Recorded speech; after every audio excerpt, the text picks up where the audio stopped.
बकिया video देखने से पहले वीडियो को लाइक करें, राहम टीवी चैनल को सब्सक्राइब करें और बेल आइकन पर क्लिक करें। शुक्रिया। जी अस्सलाम वालेकुम। जी सलाम।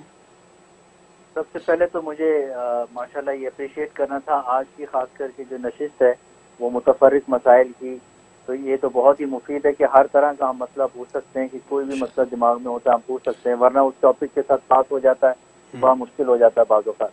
तो सबसे पहले तो उसके लिए बहुत शुक्रिया। और दूसरा मेरा मसला आज का जो है वो खरीदो फरोख्त के हवाले से है।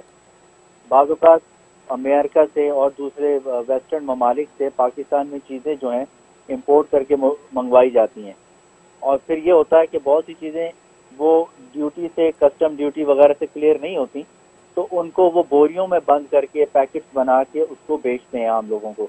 और वो मिसाल के तौर पे कहता हूँ वो 10-10 हज़ार रुपए की उसकी कीमत बना देते हैं। 6,000, 10,000, 20,000 मुख्तलिफ रेट होते हैं।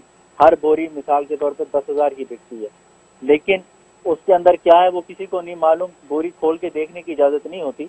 आप उसको खोलें, आपकी किस्मत है, आपने 10,000 की बोरी ली, उसमें 1 लाख का सामान भी निकल सकता है। आपने 10,000 की बोरी ली, उसमें 20,000 का भी निकल सकता है।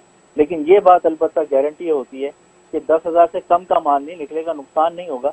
10 का खरीद लें आप, 20 का भी बिक सकता है, 2 लाख का भी सामान निकल सकता है, ये आपकी किस्मत है। तो इस किस्म की खरीदो फरोख्त के बारे में क्या इस्लामी नुक्ता नज़र है? जज़ाकल्लाह खैर।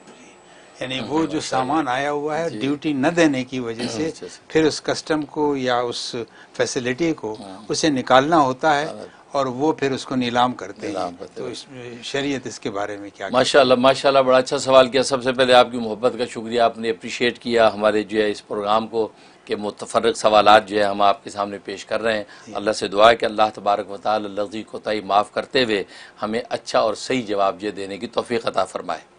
और बाकी आपने सवाल बड़ा अच्छा किया है कि भी वो चीज़ इस तरीके से दे दी जाती है। असल में तो ये बज़ाहिर ये बेफासिद नज़र आती है कि वो माल उसके अंदर क्या है कुछ ख़बर नहीं है, उसकी कीमत क्या कुछ खबर नहीं है, और 10,000 में गोया कि वो जो है गाहक लेने के लिए आ जाता है और वो सौदा कर लेता है। लेकिन ये जो जहालत है, क्योंकि मजहूल है चीज़ कि उसके अंदर कितने का माल है, 10 ज़्यादा या कम है, कितने का है कुछ खबर है, फिर क्या चीज़ उसके अंदर ये भी खबर नहीं है। तो बज़ाहिर तो ये जहालत है, और मजहूल जब हो जाती सूरत हाल तो उसमें बेफासिद होती है।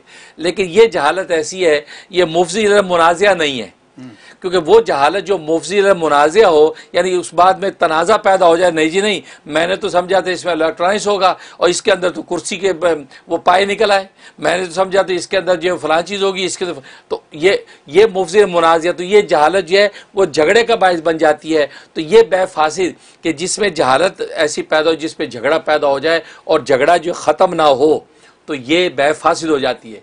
लेकिन यहाँ मैं ये समझता हूँ यहाँ जो ये जहालत है ये मुफ्ती मुनाज़ा नहीं है, क्योंकि लेने वाले को पता है कि जो चीज़ें मुझे एक्सेप्ट है, इसके अंदर जो वो इलेक्ट्रिसिटी निकल आए, इसमें घड़ियाँ निकल आए, इसमें जो कुर्सी के पाए निकल आए, इसमें टेबल निकल आए, तो जो भी मुझे एक्सेप्टेबल है, क्योंकि ये इत्मीनान है कि 10,000 से ऊपर ही की चीज़ होगी, उससे कम की नहीं होगी, नुकसान का भी अंदेशा नहीं है। तो ये जहालत मुफ्ती मुनाज़ा नहीं है, लिहाजा ये बै बिल्कुल जायज़ होनी चाहिए। लिहाजा ये बै जायज़ है, इस तरीके से अगर ख़रीद लेते हैं तो कोई मुज़ायक़ा नहीं है। बहुत बहुत अच्छी।